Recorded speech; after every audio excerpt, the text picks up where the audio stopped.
नारायण ने बोला, लक्ष्मी आज शनिवार का दिन है, जिस दिन अपन इस दरिद्रता से मिलने के लिए पीपल के पेड़ के नीचे आए हैं।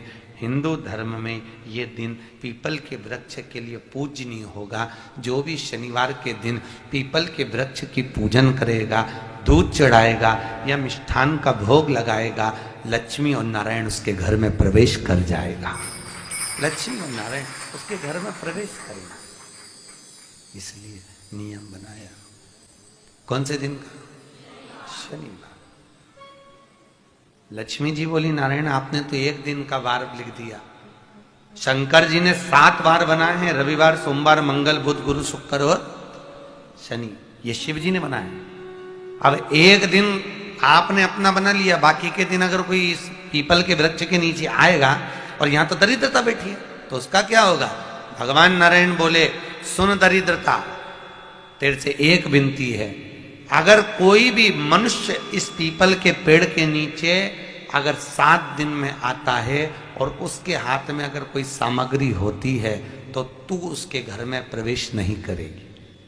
नियम है पीपल के वृक्ष का, या तो पानी का लोटा लेकर जाओ, कुंकू का चोपड़ा लेकर जाओ, शक्कर लेकर जाओ, या पेड़ के नीचे चींटी को डालने के लिए आटा ले जाओ, पर खाली हाथ पीपल के वृक्ष के नीचे कभी मत जाओ, कभी नहीं जाओ।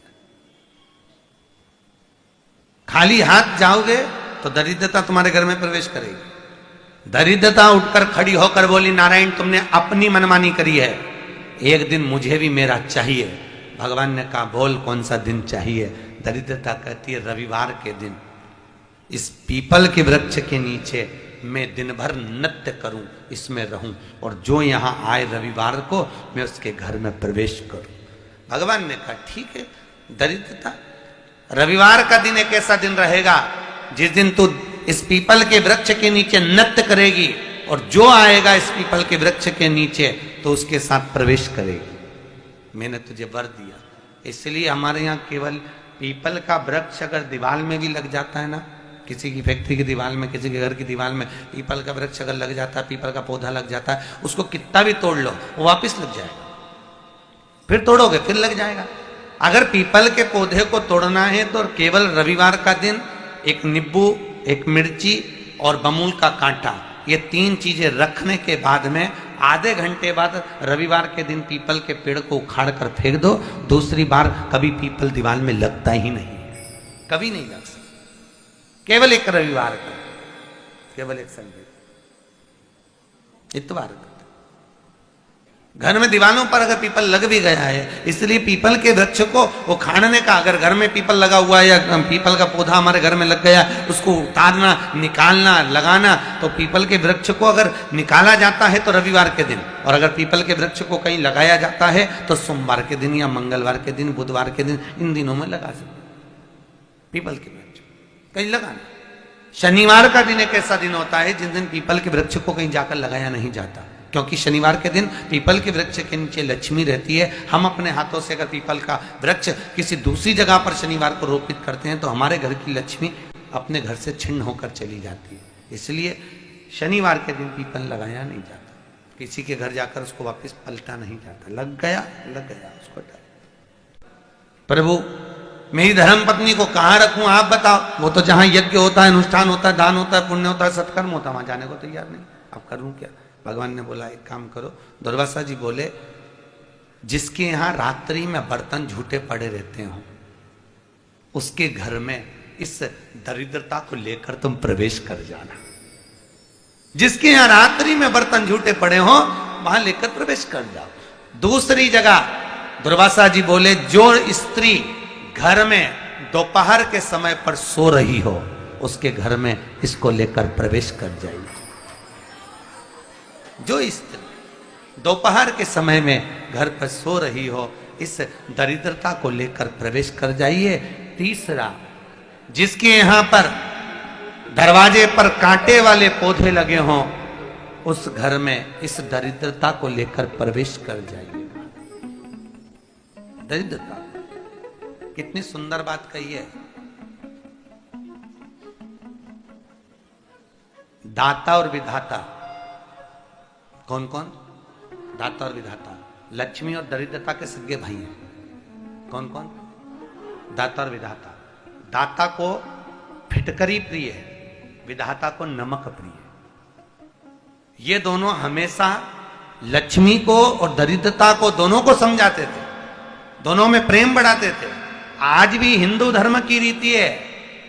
यहां तो ठीक है, जिसके यहां पर भी अगर थोड़ी सी भी परेशानी होती है, थोड़ा सा क्लेश होता है, अशांति होती है, लक्ष्मी नहीं टिक रही हो, काम नहीं बन रहे हो, बहुत प्रयास करा जा रहा हो और हमारा कार्य नहीं होता, तो क्या करते हैं? फिटकरी और नमक को पानी में डाल देते हैं और घर में पोछा लगा देते हैं। आप लोगों ने आजकल फेसबुक पे भी पढ़ा होगा, व्हाट्सएप पे भी पढ़ा होगा। तो क्यों लिखा उसमें? उसका कारण ही केवल ये है कि दाता और विधाता की प्रियता उसमें। माता ख्याति के जो 4 बच्चे हुए, इसमें जो 2 लड़के हैं, दाता और विधाता, उसकी प्रियता उसकी पूर्णता उसमें। अब दुर्वासा जी बोले अपनी धर्म पत्नी को वहां लेकर, जहां कांटेदार पौधे लगे हों वहां पर लेकर प्रवेश कर जाइए। कांटेदार पौधों में उस दरिद्रता का निवास हो गया। कितना विचित्र कथा यहां वर्णन करी है। श्रीमद् भागवत के अंतर्गत जो वर्णन किया कि मृत्यु निश्चित है, भगवान शंकर की पवित्र कथा कह रही है, शिव महापुराण की कथा वर्णन कर रही है। परिस्थिति कैसी भी हो, उस परिस्थिति में यदि आपका परिश्रम, आपकी मेहनत, आपका संघर्ष और भगवान शंकर पर करा गया विश्वास है, तो उस परिस्थिति से निकला जा सकता है।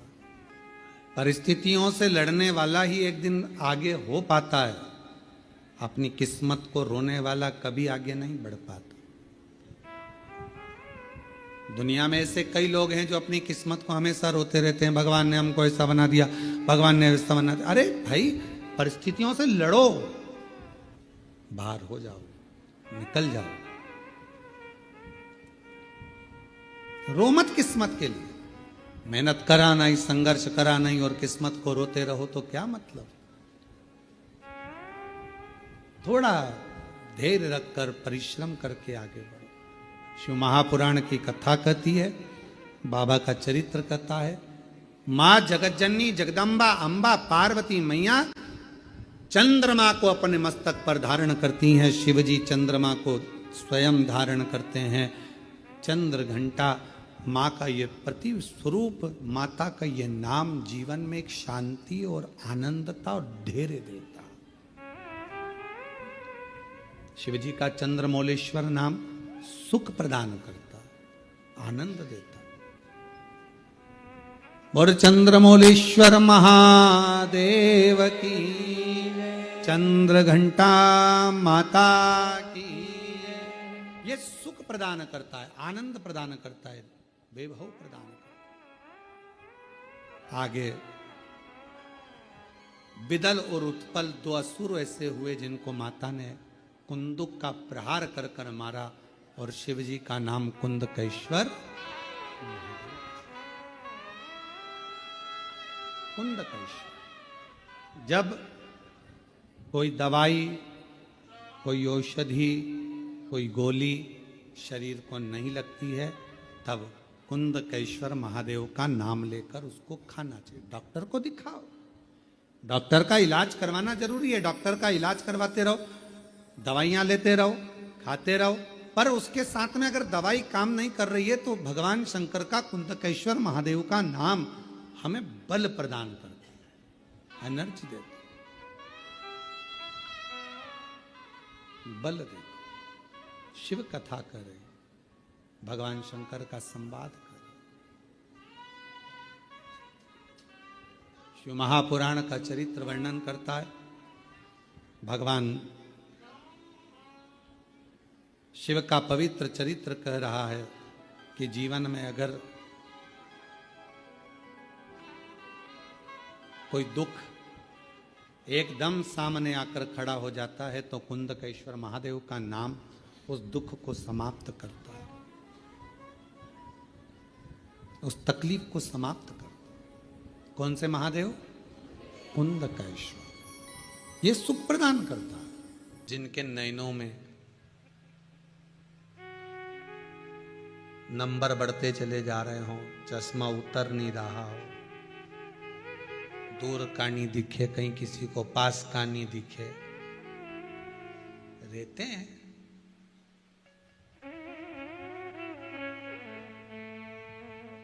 उसके लिए भी है शरद पूर्णिमा के दिन तुलसी की जो डंडी होती है,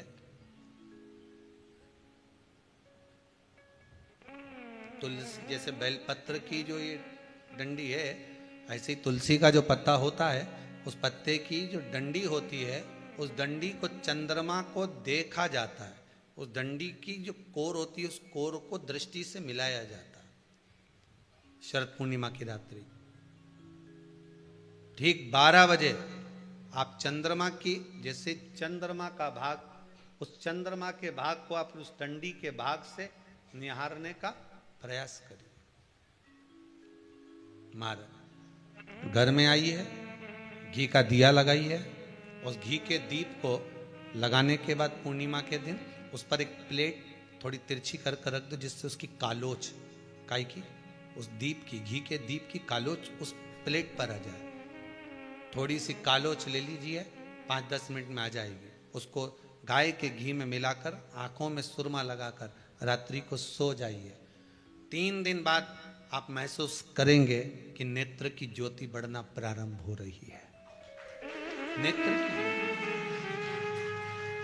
अब इस प्रयोग को करने में कोई धन लगा तुम्हारा?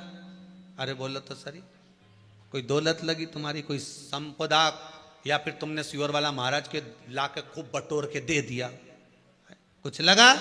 नहीं। तुम करोगे, लाभ तुम्हें मिलेगा।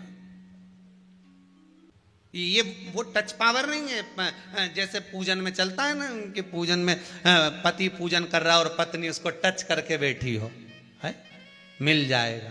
तो हम तो कई बार कथा में कहते हैं कि पति समोसा खा रहा हो ने तू बढ़िया सिर पे पल्लू लेके टच करके बैठी रहे, मिल जाएगा। नहीं, वो बफेट में खाना खाए रिसेप्शन में, काय को बेचारा जो जजमान है बेचारा, जो तुम्हारा बीआई जी है, उसका काय को नुकसान करो। एक प्लेट उठा, क्योंकि आज के जमाने में प्लेट ही महंगी है, 500 की एक चढ़ती होगी, कितने की चढ़ती होगी जो केटरिंग में देते हैं ना, 500-300 की एक। अब 300 का नुकसान, तो प्लेट एक उठा और पति जी में तू सिर पे पल्लू लेके टच करके रहे।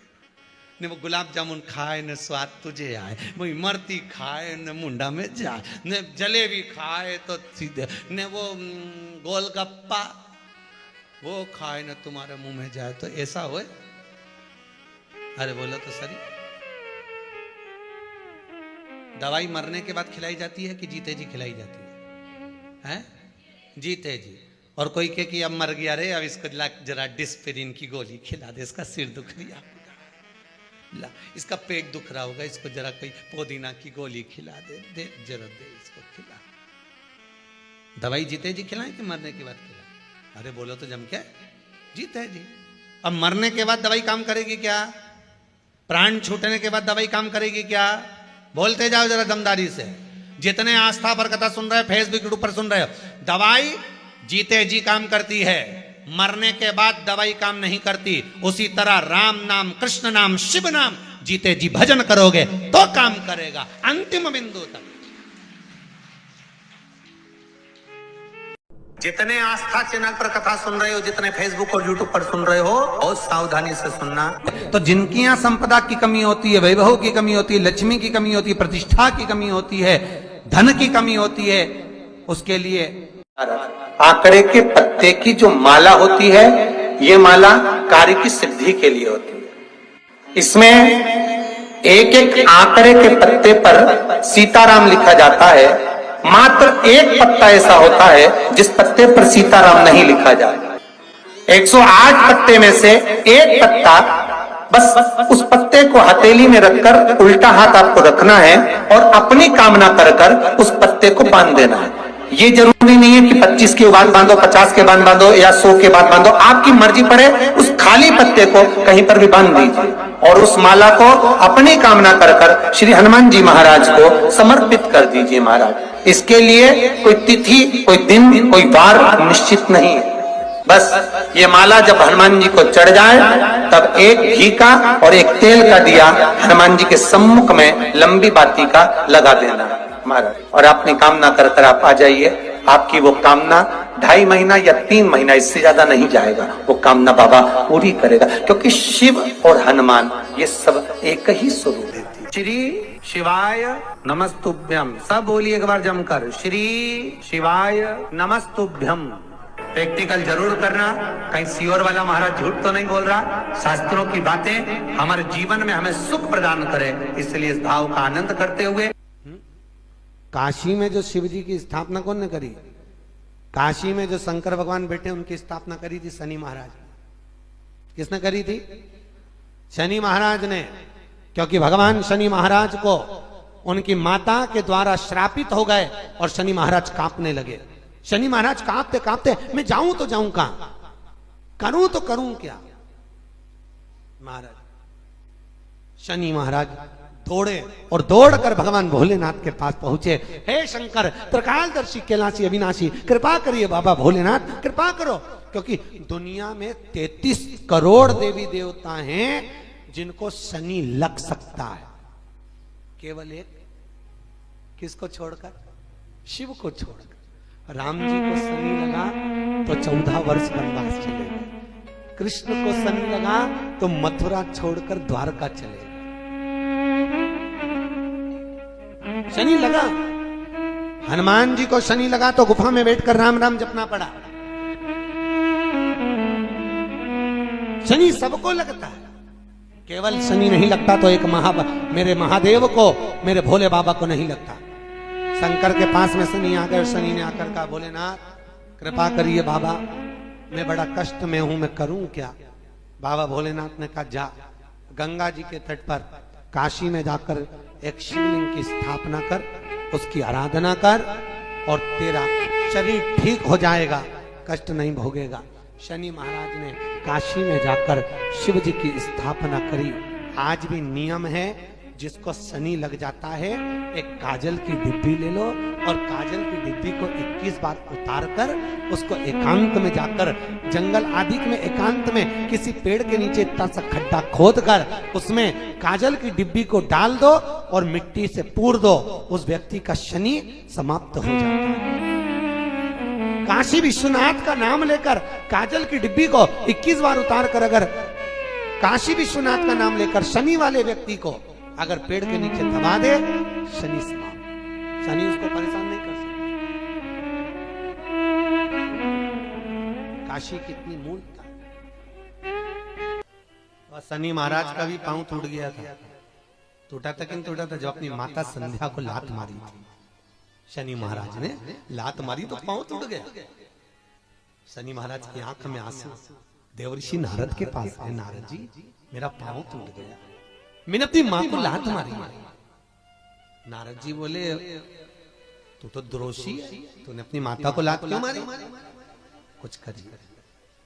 कोई देवता नहीं अपनाया। तब भगवान नारद जी ने कहा, शंकर जी के शिवलिंग की स्थापना कर, उसकी पूजन कर। जहां काशी विश्वनाथ के मंदिर आप लोग जाते हो, जिस विश्वनाथ का आप दर्शन करते हो, ये काशी का विश्वनाथ का प्राण प्रतिष्ठा शनि महाराज ने करी थी। शनि महाराज के हाथ का शिवलिंग है और शिवलिंग की स्थापना कर कर शनि महाराज ने भगवान शंकर से मांगा। शिव जी प्रकट हुए, मांगो शनि, तुमको क्या चाहिए? शनि महाराज ने कहा, मेरा पांव टूट गया, आप कृपा करिए। भगवान शंकर ने कहा, शनि तूने मेरा भजन करा है, जा, तेरा पांव तो जुड़ेगा पर पांव में थोड़ी लचकता तेरी बनी रहेगी। दुनिया के लोगों को शनि लगता है और शनि को शंकर लगता है। दुनिया के लोगों को शनि लगता है, शनि को शंकर। इसलिए आज भी नियम है कि काशी विश्वनाथ का नाम लेकर एक काजल की डिब्बी को लीजिए। अगर किसी को शनि लग गया हो, कोई प्रॉपर्टी का काम कर रहे हो, कोई व्यापार करते हो और व्यापार नहीं चल रहा, बहुत अड़चने आ रही है, कोई ना कोई परेशानी पे परेशानी आ रही है, एक काजल की डिब्बी लो, काजल की डिब्बी लो, काशी विश्वनाथ का नाम लो और 21 बार उतारो और उतार कर किसी पेड़ के नीचे तक खड्डा खोद कर उसको दबा दीजिए। आपका काम यूं सफलता की ओर बढ़ना चालू हो जाएगा। शनि की कुदृष्टि समाप्त, 7.5 ढैया समाप्त, परेशानी नहीं।